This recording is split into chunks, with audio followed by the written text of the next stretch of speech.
Welcome back, guys. It's been a bit of a break, but it's also international break. And we hate international break. There's nothing to look forward to, and just in time for We are the champions. Champions League, baby. Champions League's back next week. Yeah. So in this episode, we'll do a little bit of a preview of what's to come in the Champions League this season. We'll also maybe look at the previous 2 game weeks in the Premier League, as well as recap some international football efforts, which I think is a cool segment. Yeah, it's something we have seen over this last 2 weeks in the international break. Don't forget to like, subscribe, and share. Let's kick off.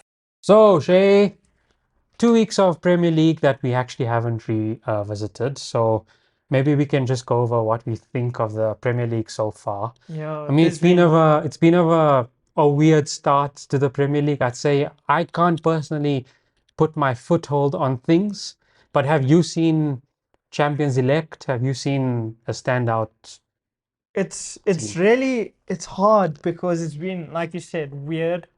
There's been a lot of underperformers, and there is a vague idea of who's looking like champions at the moment. Name drop, bro. With Liverpool, their Yeah, last minute winners, it's a sign of champions. yeah. Their defense looks shaky, but they're getting the job done, and that's the issue. You know what's going to be interesting for me with Liverpool is that fine, they're getting the results in. Ekatike looks good.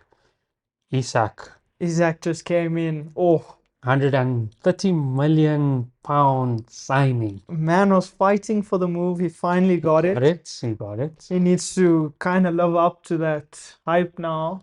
To be fair, if anyone is wearing that new Liverpool third kit, which I really think is super, super cool, Yeah, anyone will perform. Anyone scores 30 goals a season. yeah. I mean, I think Isaac is a proven striker. It's just the way he's gone about it.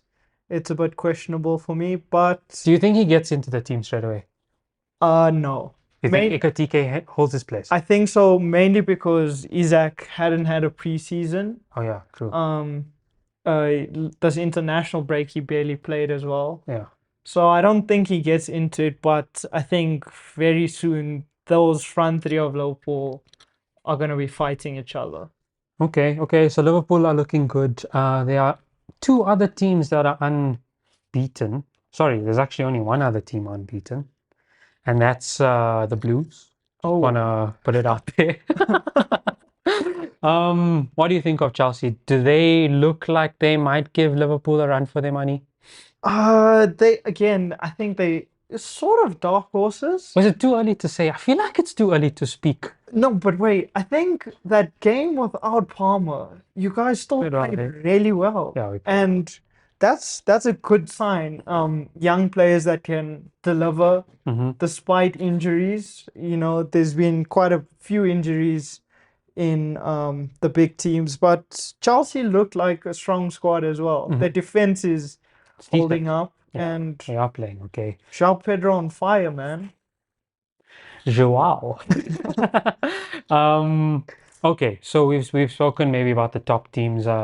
Let's talk about the teams that are a bit overperforming. Do you find any teams that are like, whoa, you guys are playing too well? I'll give you my first one. Okay. Everton. Oh, what on I was earth is I was thinking the cracking with same. Everton? Look, when you look at um, you look at the three attackers behind the striker. Yeah. You've got Grealish, sulky on the ball, holds the ball well, great passer of the ball. Throwback to his Villa days a little bit. Exactly, give him some freedom. You've got Dewsbury Hall, quite compact, gets the job done, hard worker. Then you've got a bit of flair on the other side with Illiman and DI. And then you got a big brute of a striker in Beto to put chances away. I mean, Everton, they They're look looking good. good. They really are. A part of me says that this form is not going to last for long, though. I think it's a bit of a purple patch with Grealish. Yeah, okay. Because he's performing, the team is also performing really well. And they moved into a new stadium. Yeah, new Oh, vibes. there's good vibes at the moment. I Yeah. think when a big team really tests them, Yeah, when they maybe play someone local. needs to rattle them and then Yeah, start. then we'll know. Another one I think that's a little bit overperforming is Spurs. Okay, interesting shout. Okay, well, let's be honest, they've had a great transfer window. They have, but it's just weird seeing Spurs perform this well in the Prem. Mm. Like it seems like Thomas Frank has got that team ticking. We all thought that Solanke was going to be the man up top, and all of a sudden Richarlison's playing like R9 again. Yeah, look, you know what, Spurs, they're they're hot and cold for me. I mean, they started off really well. 3-0 victory against Burnley, then surprised us by actually shattering City, then losing to Bournemouth at home. Look, it's also again weird. Bournemouth are up there as well. They Bournemouth they are lost really their whole defense, Hmm. but they are also still playing really well. Hmm. But yeah, I do hear what you're saying. Spurs, that's the Spurs nature. Yeah. Yeah, They, yeah, definitely. Okay, so that covers basically our mid-table. We've done the top. Who are our relegation contenders? Are people down at the bottom where they shouldn't be? What is going on with the likes of, I'm gonna say it, Aston Villa are horrendous. I don't get it. I genuinely don't understand, eh?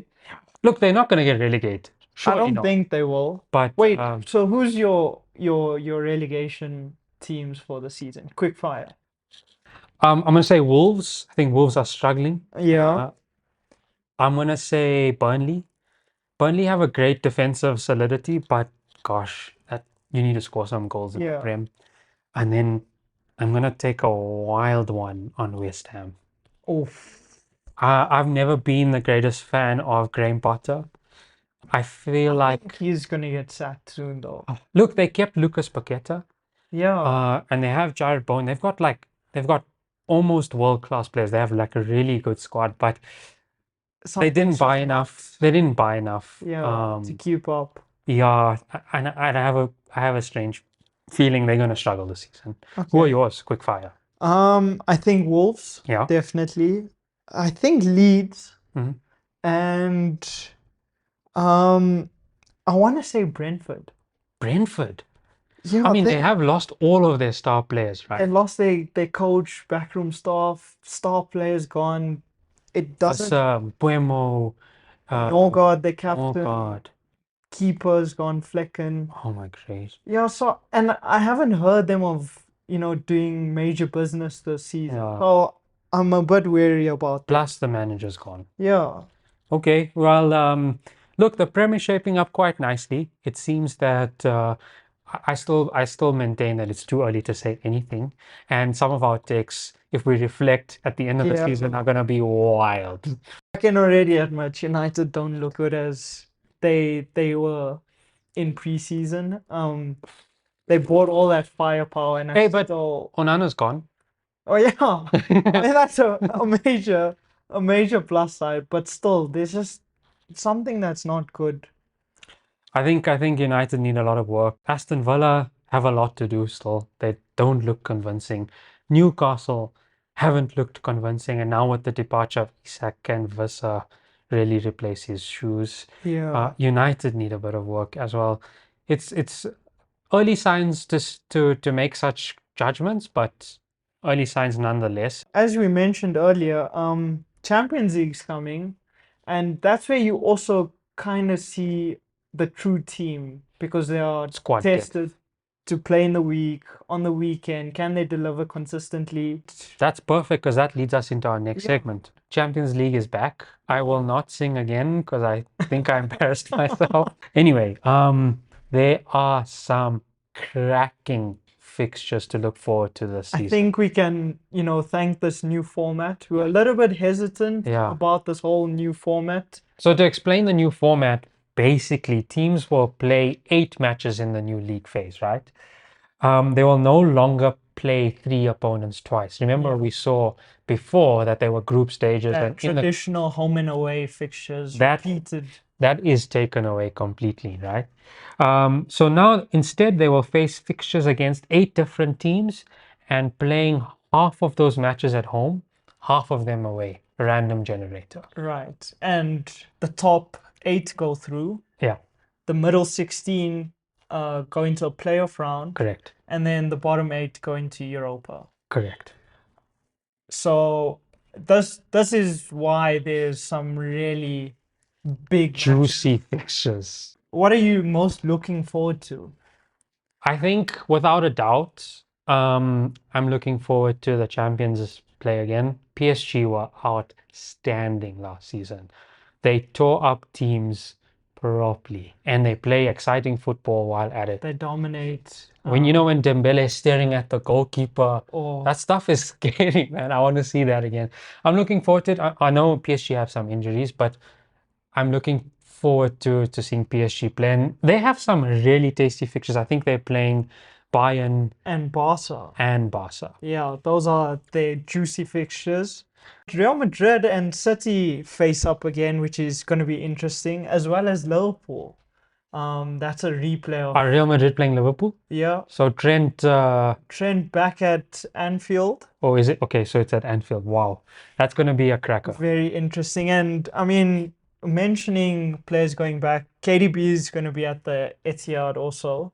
Oh, so Napoli come to the Napoli Etihad. play City, which is also again going to be interesting. That'll be a great fixture. I'll tell you why. Antonio Conte Yeah. is a great manager, yeah. Yeah, Oh, Chelsea Bayern, repeat of the 2012 Champions League final. there's quite a few of There's the quite a few juicy fixtures. yeah. Who's your hot take on winning the Champions League? A hot take. I think, I don't think, let me start with this. I don't think PSG are going to win it again. Okay. I think it's shown in the Club World Cup that they can be dismantled by some, so only certain teams could beat them, but I won't say who. Real Madrid are always favorites for me. They started the season off so quality. They are, and you know their Champions League pedigree. Yeah. And for some reason, Real Madrid is the kind of team that when they don't go far in the Champions League, they make it their priority to prove people wrong The next season. following season.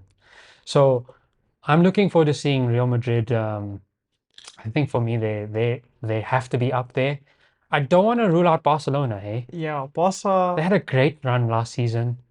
They probably learned from that experience. Barca play that same the way you're describing PSG. They play the same exciting football. Yeah.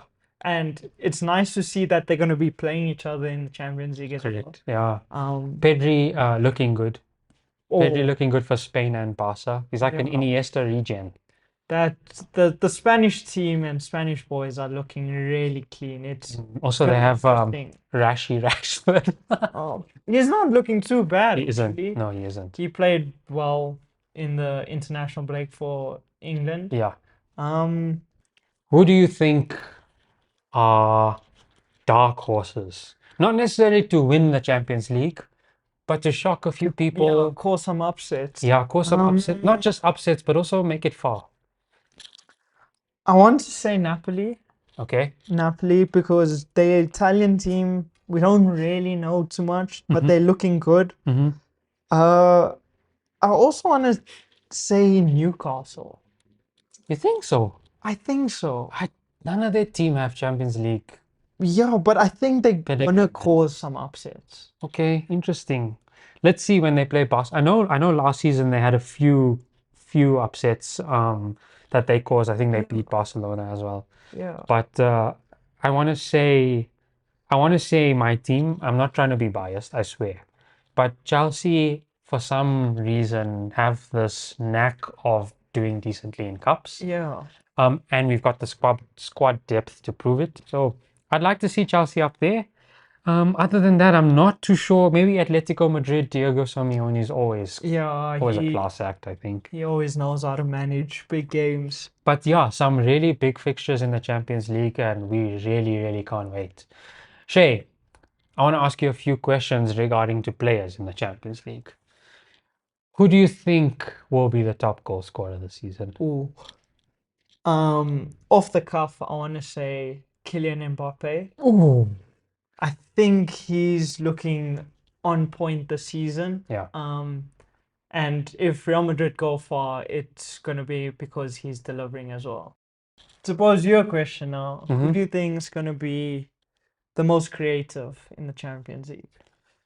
So we're talking creativity in terms of influence or in terms of numbers, so assists. Okay, let's break it down into two. Okay, In terms of creativity. creativity and then for assists. I think the most creative player, I feel like it might be Lamine Yamal. All right.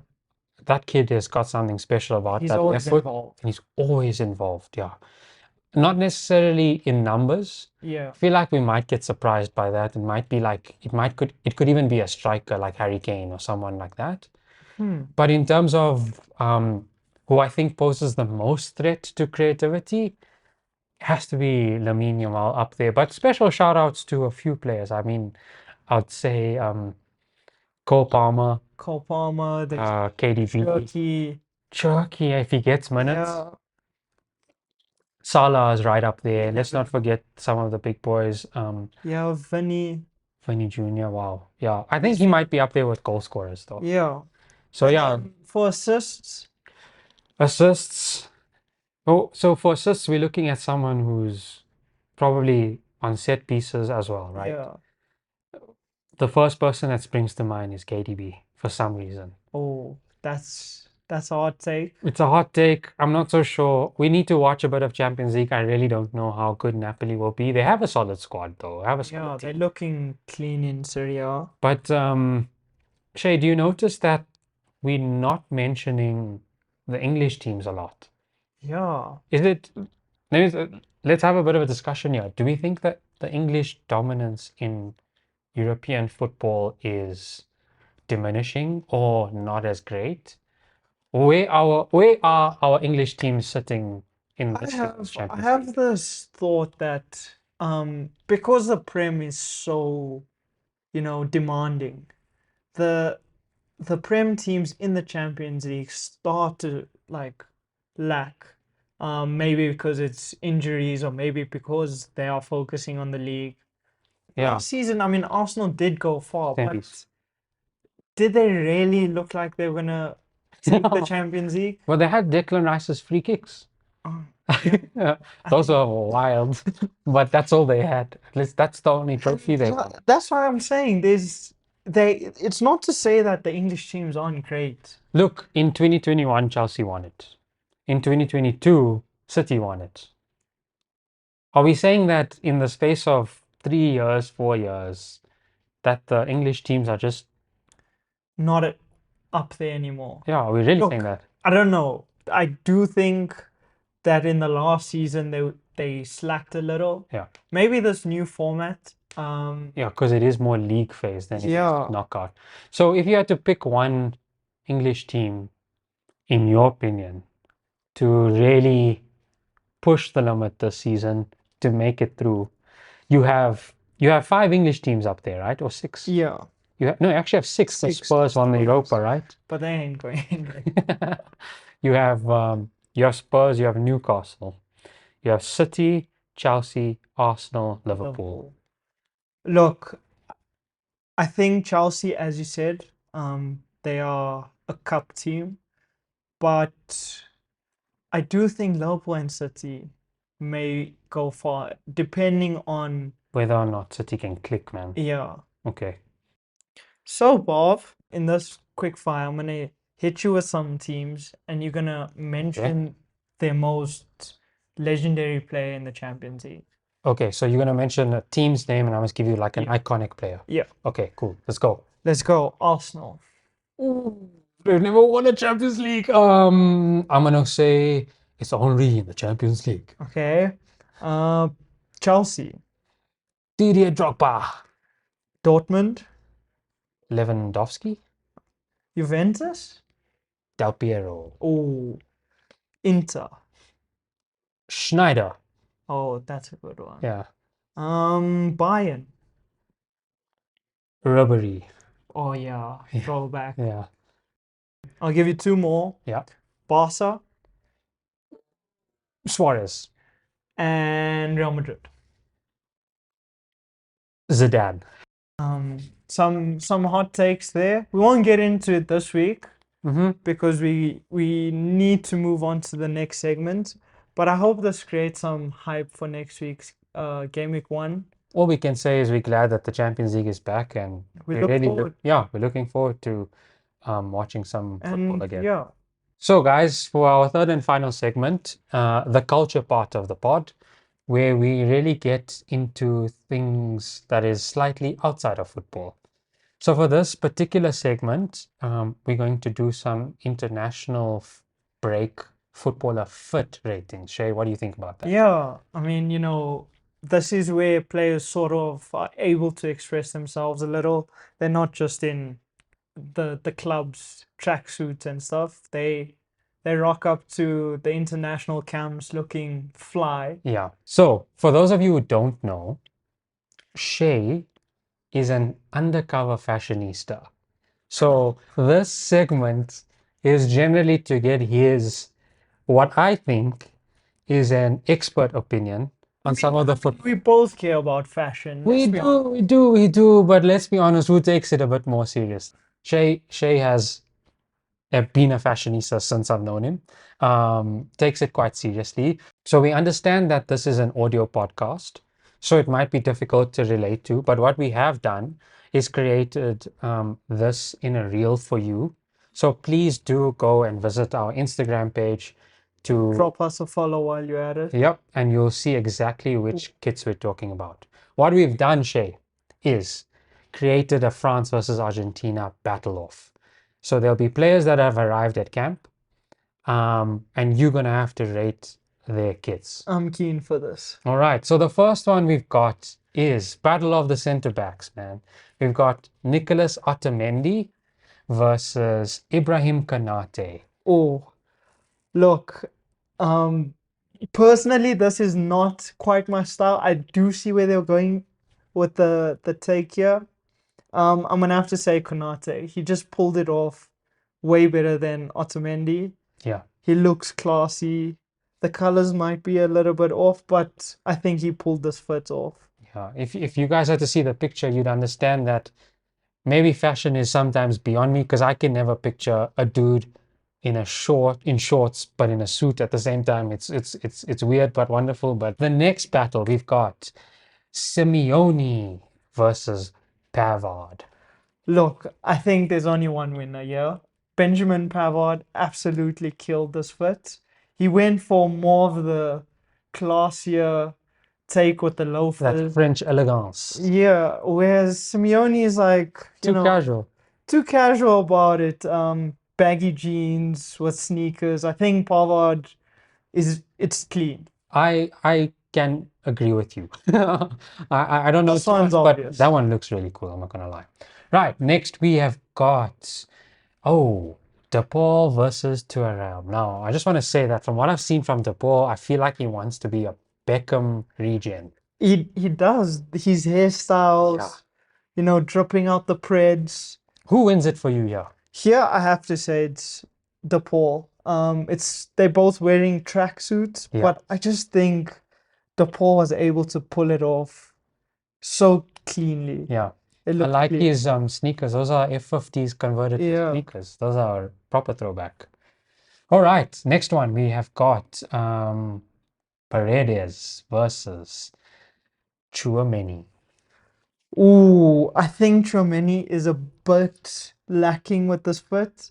He's not living up It's to too casual. that French elegance that you mentioned. Yeah, that French swag. Paredes has dripped it out at the back, plain t-shirt. Yeah, it has to be Argentina for this. Right, I think this is the last one. We have, sorry, second last one. We have Julian Alvarez, underrated baller in my opinion, versus Hugo Ekitike. Ooh, two young strikers up front. Um, it's a bit out there. I want to say Ekitike. I like Ekitike too, bro. He makes it work, man. It just looks sick. I feel like Julian Alvarez just has name brands everywhere. Okay. Off-White, Louis Vuitton. Yeah. Like Ekitike, you can't even see the brand. He just makes it work. Clean, Threw on some simple lines. glasses Yeah. with the side bag. Oh, it looks clean. All right, nice. Lastly, we have the GOATs of France versus Argentina. We've got Leo Messi versus Mbappe. Can I just say Messi dripped out? I did not know Messi had this kind of swag. I genuinely didn't either. I mean, clean black foot with superstars. Let's not forget the homies bag. But he just did it better. They have similar foots, The black looks good, eh? but Messi just did it way better. You can see we're fanboys. Yeah, the So, GOAT. Messi, clear winner. Clear winner. Awesome. So, after dialing up, Shay, we actually have a bit of a stalemate here. We've got France 3, Argentina 3. Similar to the World Cup. Similar to the World Cup, but we have to have a winner. So, I mean, what I can ask you to do is, Oh, wait, I already have a clear winner. all right, okay, go for it. Jules Koundé. Oh, You can't necessarily compare the man when it comes to fits. Anything he wears, what's so special about him? just the way he does it, the way he puts a foot on. The man could be wearing, like you said, shorts with a button-up shirt and tie, and Put it off. it just looks clean. So I think France has to take it. Well, there we go. France 4, Argentina 3. So, everyone, that wraps up our episode 3 of Offside Culture. It was good to be back. Really, really good to be back. I feel like we've covered important topics. Stay tuned for episode 4, which should come out in the next couple of weeks as well. But for now, take it easy, keep it real, and Don't get caught offside.